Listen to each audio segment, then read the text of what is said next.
Jadi ketika teman-teman bertanya kebahagiaan yang nyata atau kebahagiaan yang sejati atau sejatinya kebahagiaan itu seperti apa? Jawabannya simpel. Tolak ukur kebahagiaan atau kesedihan itu ada dalam diri kita. Artinya jawaban itu ada di kita. Bagaimana mindset kita? Mindset kita ketika kita ingin selalu bahagia, ketika kita merasakan kebahagiaan di saat kita sedang dalam kesusahan, itu nggak akan pernah merasakan yang namanya kesedihan. Makanya ada bahasa bahagia itu kita yang menciptakan. Artinya memang secara syariat juga landasan dasar orang yang bahagia itu tiga. As'adun nasi man lahu qalbun alim. Jadi orang yang ingin bahagia itu harus memiliki tiga kriteria, tiga hal dalam dirinya. Yang pertama, sekalipun orang itu susah, sekalipun orang itu sengsara, orang itu akan selalu bahagia ketika orang tersebut di dalam hatinya memiliki keilmuan.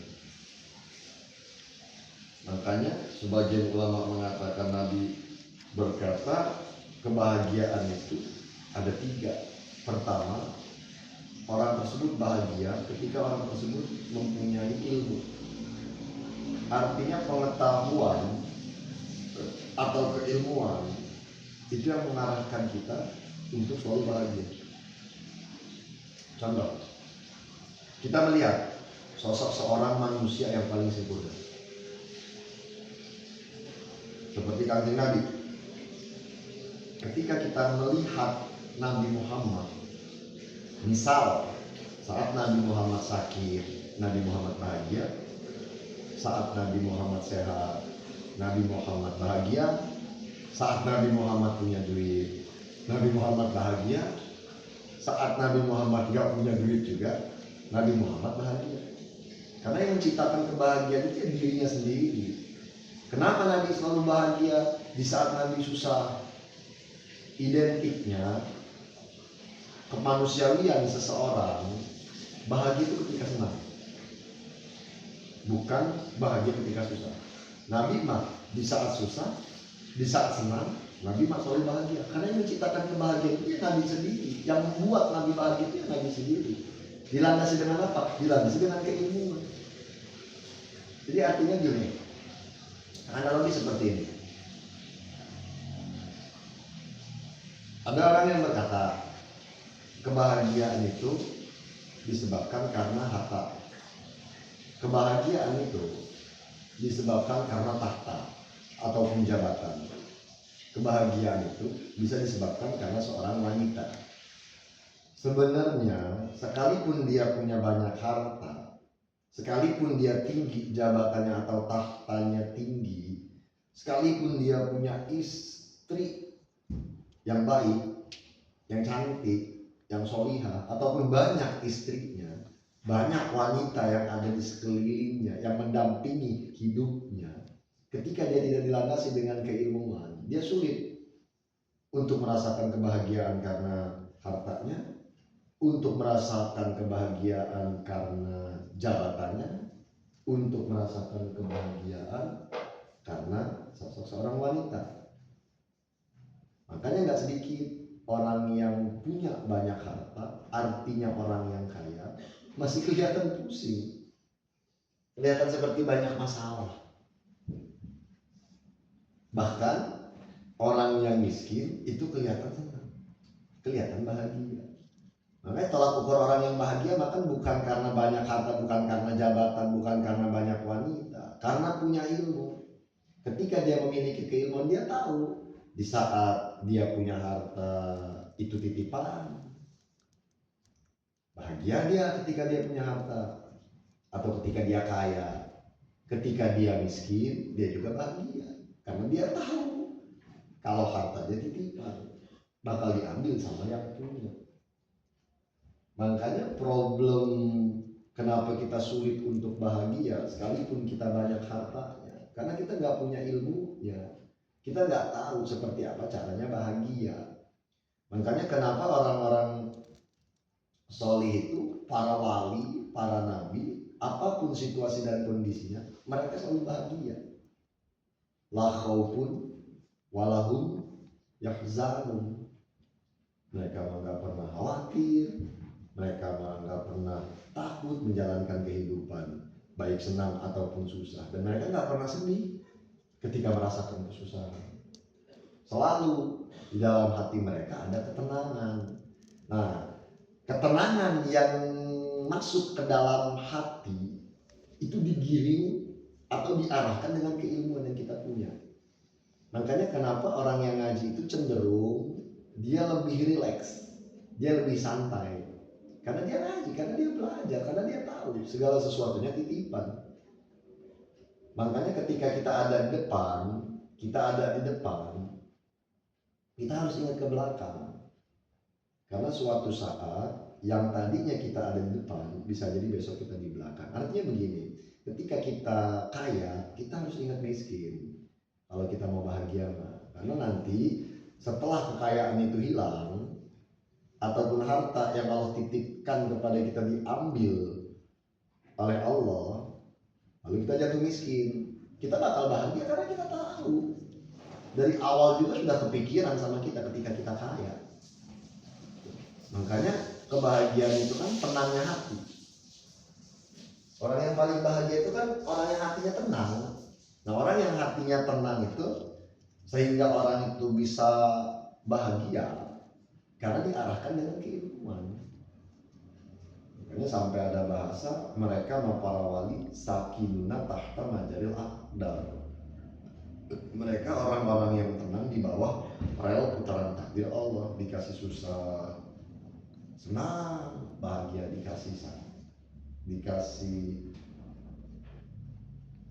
kaya, senang, bahagia, dikasih miskin bahagia, dikasih kaya bahagia, dikasih sehat bahagia, dikasih sakit bahagia. Karena dia tahu itu bentuk sifat adilnya Allah. Jadi kita tidak bisa menafikan keadilan Allah. Adilnya Allah itu kepada semua hambanya. Setiap hambanya pasti merasakan yang namanya kekayaan dan merasakan yang namanya kemiskinan atau kesusahan. Orang sekarang kaya, dulunya belum tentu kaya.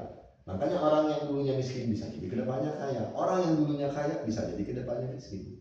Itu sifat adilnya Allah. Orang yang dulunya sehat bisa jadi kedepannya di masa tua sakit. Orang yang di masa mudanya sakit bisa jadi di masa tuanya sehat.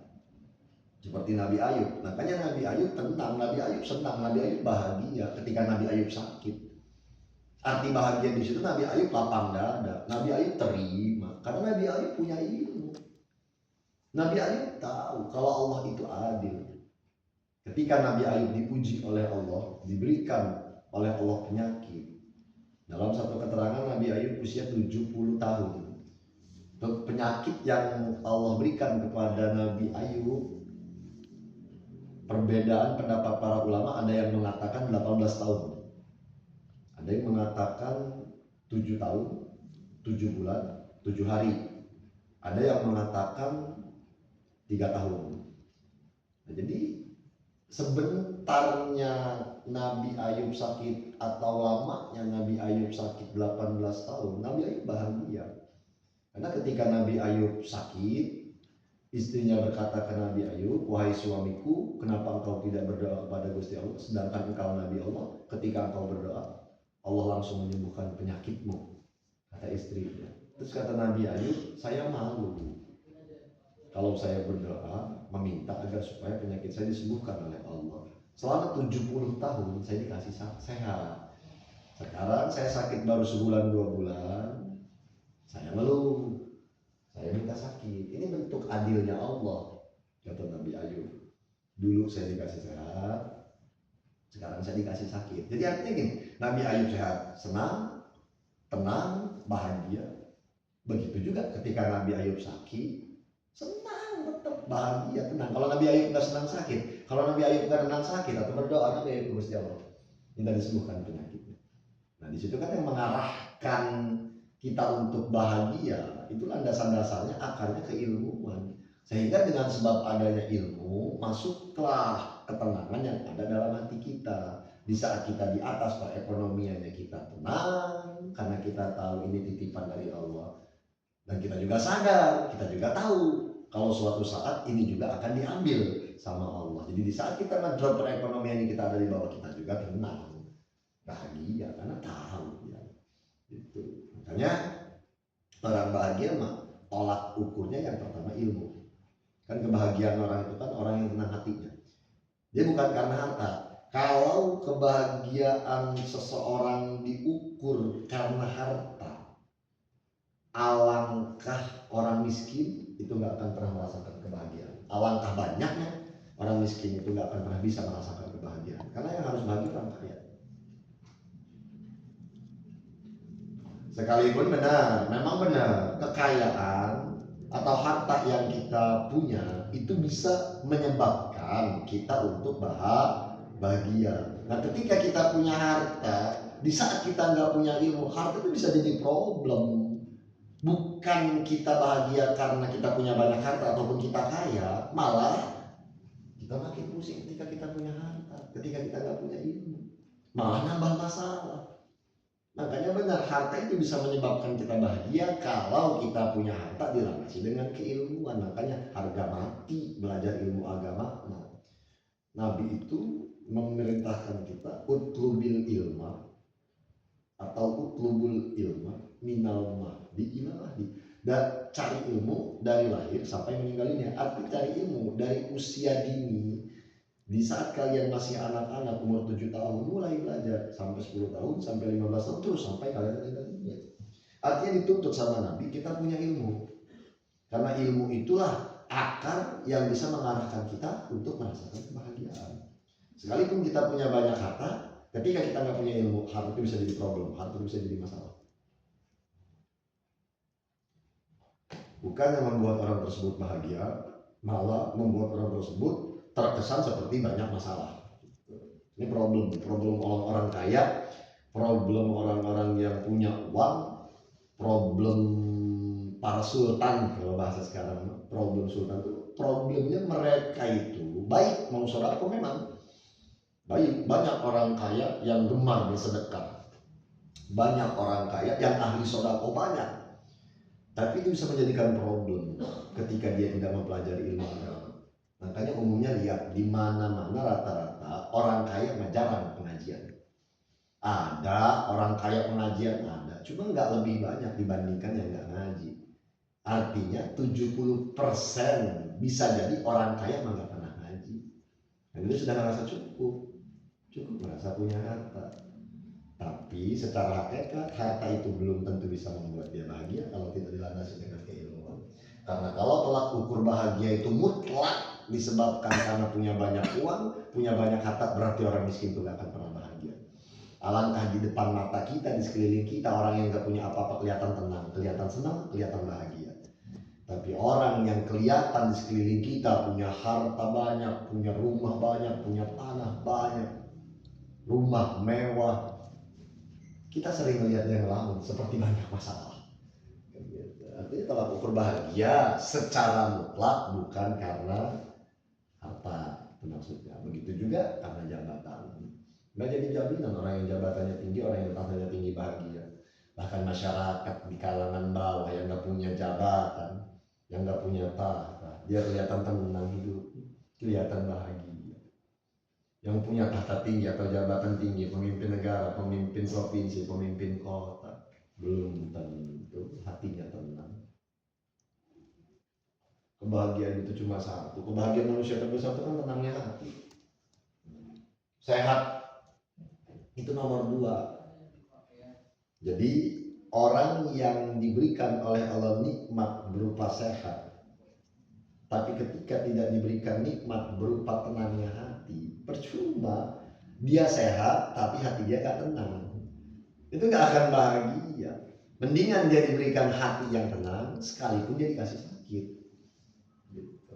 Luarnya mah sehat, zahirnya mah sehat, batinnya yang sakit, hatinya nggak ada ketenangan. Makanya cara memasukkan ketenangan, sukunil qalbi, artinya tenangnya hati, itu dilandasi dengan keilmuan. Kita tahu nanti seperti apa cara menjalani kehidupan, seperti apa perjalanan di dalam hidup selama kita hidup di alam dunia. Itu bakal tenang hati karena dilandasi atau diarahkan dengan keilmuan.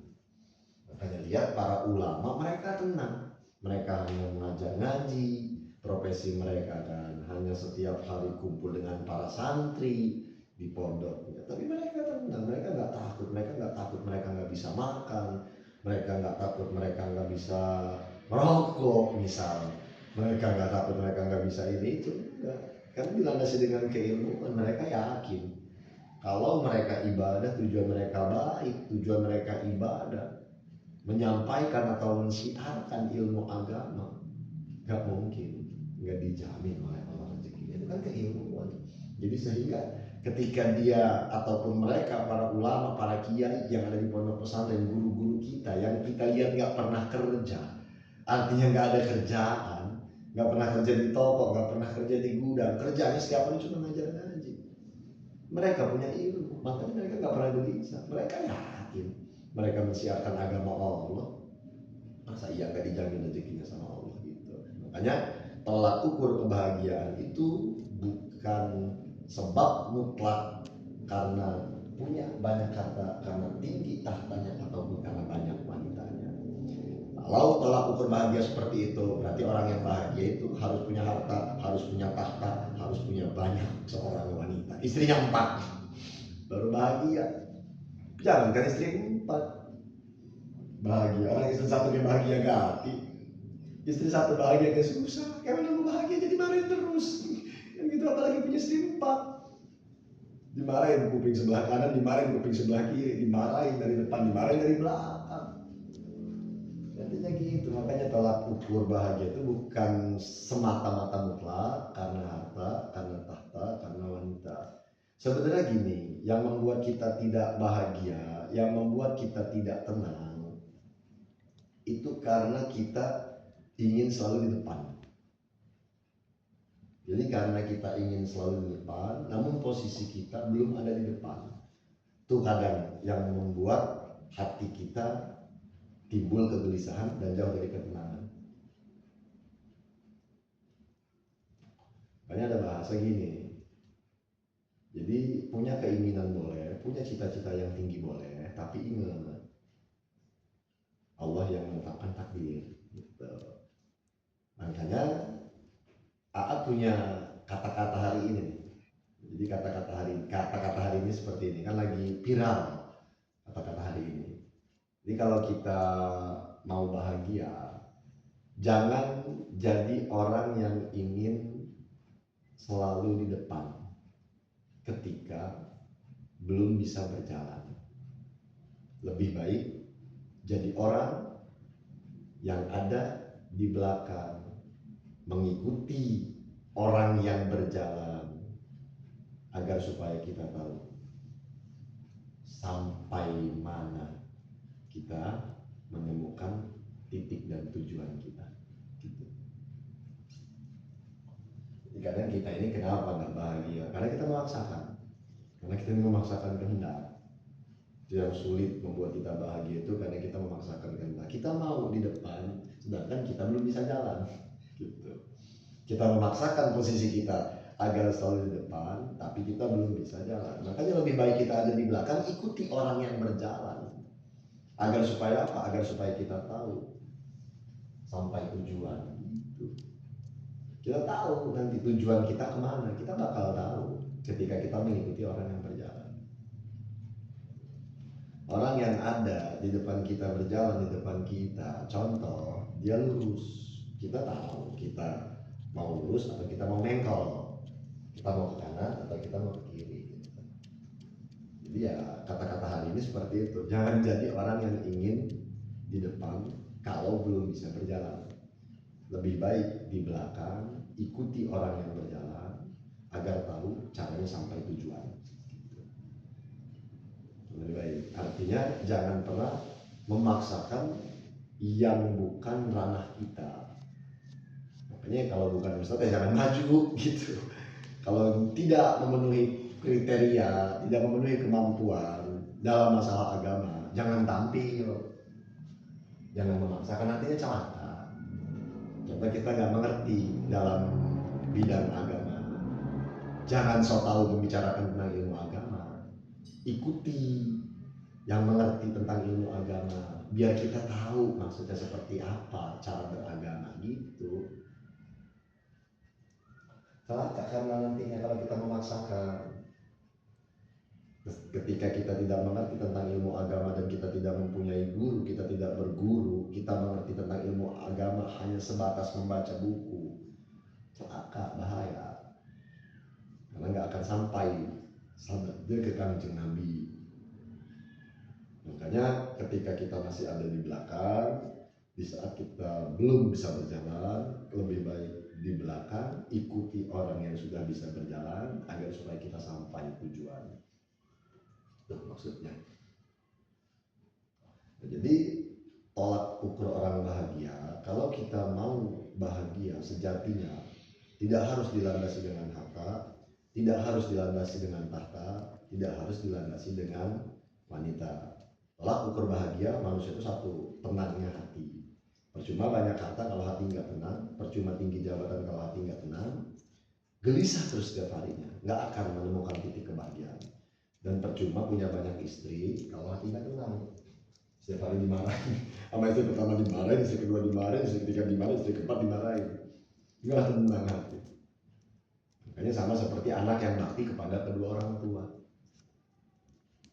Kalau anak yang bakti kepada kedua orang tua harus bisa ngasih uang ke orang tua, harus bisa ngehajiin orang tua, harus bisa ngeumrohin orang tua, harus bisa nurutin kemauan orang tua ini itu. Orang tua mau beli rumah, orang tua mau beli mobil, orang tua mau ini, orang tua mau itu, kita beliin karena kita punya uang, karena kita kaya.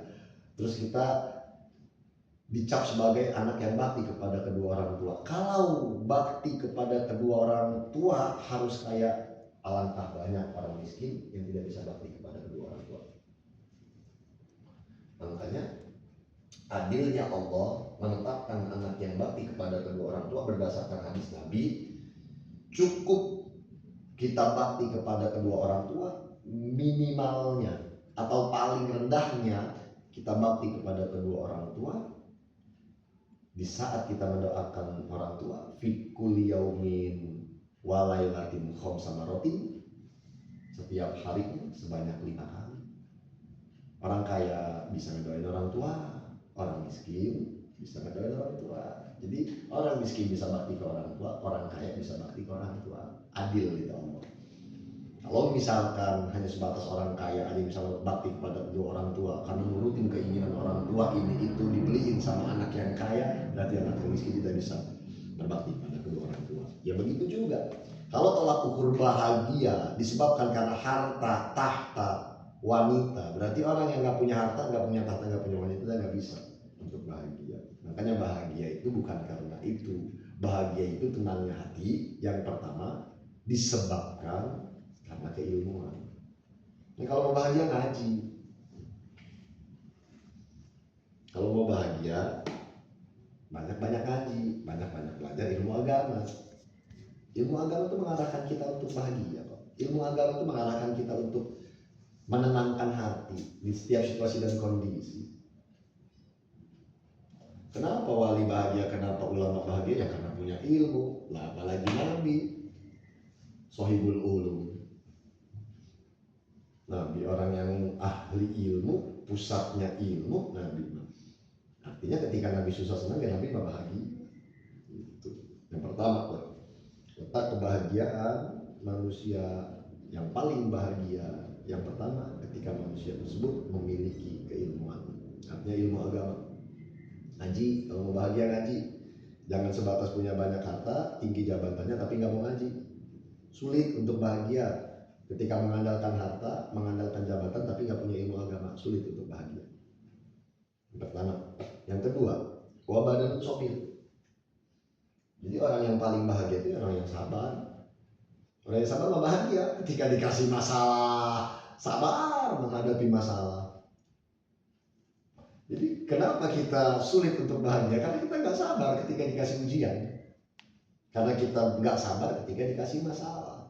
Allah memberikan masalah kepada kita, Allah menguji kita, Allah memberikan ujian kepada kita. Ketika Allah memberikan ujian kepada kita, kita dikasih sakit dan kita nggak bisa sabar menahan rasa sakit, sulit kita untuk bahagia. Makanya landasan dasar orang yang bahagia itu harus punya ilmu, dan yang kedua, ilmu itu bakal mengarahkan orang tersebut untuk sabar ketika menerima musibah. Itu. Makanya sabar itu salah satu perbuatan atau salah satu hal yang dapat membuat hati kita bahagia. Orang yang hatinya bahagia mah tenang aja. Sabar di sini, sabar ketika menjalankan ketaatan, artinya mengikuti apa yang diperintahkan Allah, menjauhi apa yang dilarang Allah. Ketika mengikuti apa yang diperintahkan Allah dan menjauhi apa yang dilarang Allah itu mencakup semua. Ketika diberikan oleh Allah penyakit, ketika diuji oleh Allah, ya dia nerima, gitu. Dia sabar, dia nggak ngeluh. Ya kita tuh nggak akan pernah bahagia kalau kita selalu ngeluh. Makanya kenapa kita ini sulit bahagia? Nggak ada rokok aja kita makan nggak bahagia. Karena kita bakal ngeluh. Asam mulut kalau nggak rokok. Begitu beres makan. Sulit untuk bahagia kalau kita tidak mempunyai jiwa yang sabar. Makanya orang yang paling bahagia itu orang yang bisa tenang hatinya ketika orang itu punya ilmu agama, dan yang kedua ketika orang itu bisa mengaplikasikan ilmu yang agama yang dia miliki sehingga dia mempunyai jiwa yang sabar. Ketika menghadapi satu masalah, ketika menghadapi banyak masalah, bertubi-tubi masalah yang dialami atau yang diderita oleh orang tersebut, ketika orang tersebut sabar, maka orang tersebut selalu bahagia. Pasti bahagia hatinya. Kalau sabar mah sulit. Sabar itu sulit. Karena sesuatu yang sabar itu berat untuk ditanggung. Sabar itu menanggung sesuatu yang tidak kita inginkan. Makanya kita sabar. Ketika kita sakit kita harus sabar, tapi ketika kita sehat kita nggak mau sabar. Dan kita nggak harus sabar ketika kita sehat, kita nggak harus sabar. Sabar itu ketika kita sakit. Makanya diuji kesabaran bukan karena kita punya uang. Diuji kesabaran ketika kita nggak punya uang. Diuji kesabaran bukan karena kita sehat. Diuji kesabaran di saat kita sakit. Makanya diuji kesabaran juga dari seorang istri, dari seorang wanita. Wanita itu sangat menguji kesabaran. Kalau ada istri yang gak cerewet, istri yang patuh, istri yang baik kepada suami gak harus mempunyai jiwa yang sabar. Karena ngadepin istrinya gak sulit, gak ngeselin ibaratnya. Gitu. Makanya ada bagusnya, istri ngeselin, istri cerewet itu ada bagusnya. Satu, menguji kesabaran kita. Kalau kita lulus di saat diuji kesabaran kita oleh seorang perempuan, bahagia itu. Kenapa kita nggak bahagia? Karena nggak sabar ngadepin tingkah laku istri. Dan yang kedua, istri harus cerewet. Karena dianggapnya seorang suami itu sebagai kekasih Allah, atau diangkatnya seorang suami itu oleh Allah sebagai waliullah, itu disebabkan karena sabar atas mulut ataupun ocehan istrinya. Makanya umumnya godaan para wali, salah satunya Syekh Hasan Basri, ujian yang umum, yang rata dihadapi oleh para wali ketika dia diangkat oleh Allah sebagai waliullah atau kekasih Allah, di saat dia sabar menghadapi ocehan istrinya atau omelan istri. Nah, yang kedua, jiwa yang sabar. Yang ketiga, jadi orang yang paling bahagia itu yang pertama dilandasi dengan keilmuan, artinya punya ilmu agama, tahu caranya taat ke Allah, tahu caranya menghindari atau menjauhi apa yang diperintahkan Allah. Artinya tidak menafikan sesuatu yang diperintahkan Allah. Nah, yang ketiga, orang yang bahagia itu ketiga qanaah. Wal qanaatu bima fil yadi. Jadi qanaah itu ridho. Qanaah itu nerima dengan lapang dada.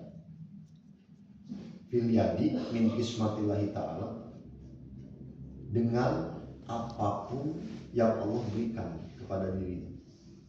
Ya dikasih senang sama Allah karena banyak duit, terima.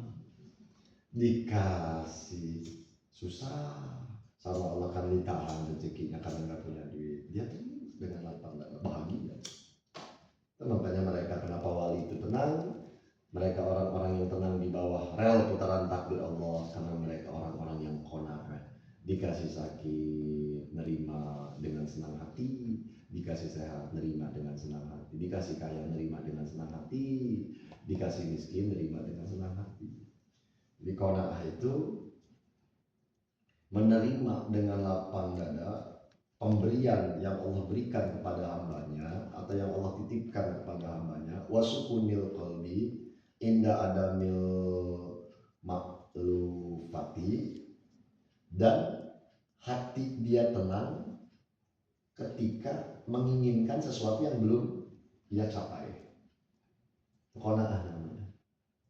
Jadi kita mau nikah, terus selama kita ikhtiar, selama kita usaha ngumpulin duit, mau beli mas kawin buat modal nikah, itu belum kekumpul-kumpul. Tahunan kita ngumpulin duit, capek kita tiap hari bolak-balik nyari duit. Ketika dia qanaah, dia nerima bagian dari Allah, mungkin selama saya kerja baru segini sehingga belum cukup untuk menikah, dan hati dia tenang karena dia belum bisa merealisasikan apa yang dia inginkan. Ya udah, dia qanaah. Jadi berkata di hatinya kan, jadi keinginan saya belum tentu sama dengan ketetapan Allah. Gitulah ibaratnya. Orang yang bisa menganggap keinginannya belum tentu sama dengan ketetapan Allah, ketika Allah menetapkan orang tersebut misalkan sakit, tapi keinginan orang tersebut sehat, maka di saat dia qanaah, ketika dia dikasih penyakit oleh Allah, dia terima dengan lapang dada. Disebut namanya qanaah. Jadi dari sabar dan qanaah ini pengamalan. Jiwa yang sabar dan menerima dengan lapang dada apa segala sesuatu yang ditetapkan oleh Allah.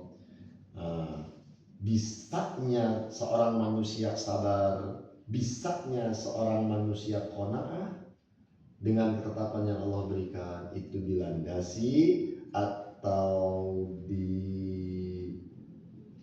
tumbuh dari keilmuan yang dia miliki. Makanya orang yang punya ilmu itu mengarahkan dia untuk sabar. Orang yang punya ilmu agama mengarahkan orang tersebut untuk sabar, dan mengarahkan orang tersebut untuk menerima apa dengan ketetapan yang Allah berikan kepada diri. Itu karena ilmu. Praktek artinya kesabaran dan qanaah atas semua yang Allah tetapkan, itu praktek. Di balik sabar, di balik qanaah butuh yang namanya teori. Disitulah yang namanya ilmu. Makanya kenapa landasan dasar pertama orang yang bahagia itu kuncinya ketika memiliki ilmu agama. Problem, makanya orang kaya, orang yang punya banyak uang, orang yang tinggi jabatannya, orang yang banyak istrinya, problematika dia kenapa mereka sulit untuk bahagia, karena mereka nggak pernah ngaji, karena mereka nggak mau ngaji, karena mereka nggak punya ilmu agama. Orang yang punya ilmu agama aja itu sulit untuk bahagia karena sulit mengaplikasikan atau mengamalkan ilmunya, apalagi orang yang nggak pernah belajar dalam ilmu agama dan orang yang nggak punya ilmu agama. Bagaimana dia bisa sabar? Bagaimana dia bisa qanaah? Karena sabar dan qanaah itu lahir dari keilmuan yang dimiliki oleh seseorang. Pengetahuan tentang ilmu agama akan mengarahkan kita sabar ketika taat kepada Allah, sabar ketika diberikan musibah oleh Allah, dan akan mengarahkan ilmu yang kita punya untuk menerima dengan lapang dada segala sesuatu yang Allah tetapkan. Ini namanya kita mau penerima. Ya penerima mah nggak bisa ngatur. Penerima itu hanya sebatas menadahkan kedua tangan. bukan pemberi. Bagaimana pemberi? Berarti penerima ketika dia mintanya nasi misal ke tetangganya, dikasih sama tetangganya duren, karena tetangganya nggak punya nasi, dikasih duren sama tetangganya. Itu namanya kita penerima. Nggak bisa ngatur, nggak bisa maksa. Bagaimana yang memberi itu, makanya logikanya ya orang-orang soleh, para wali, para nabi, ya mereka tahu segala sesuatunya Allah yang memberikan, segala sesuatunya Allah yang menetapkan, ya udah. Makanya keluarlah bahasa la haula wala quwata illa billah. Kita mah nggak punya kekuatan, kita mah nggak punya kemampuan untuk merealisasikan apa yang kita inginkan, terkecuali itu semua pertolongan dari Allah gitu. Ini kunci bahagia tuh.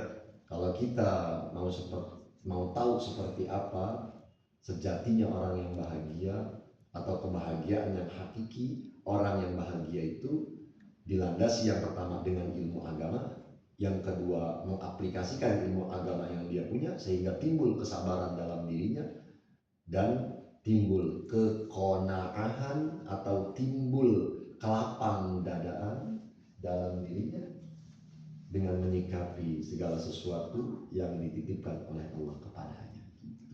Tiga, jadi tolak ukur orang yang bahagia mah harus punya ilmu, harus sobat, dan harus qanaah. Itu jawabannya teman-teman.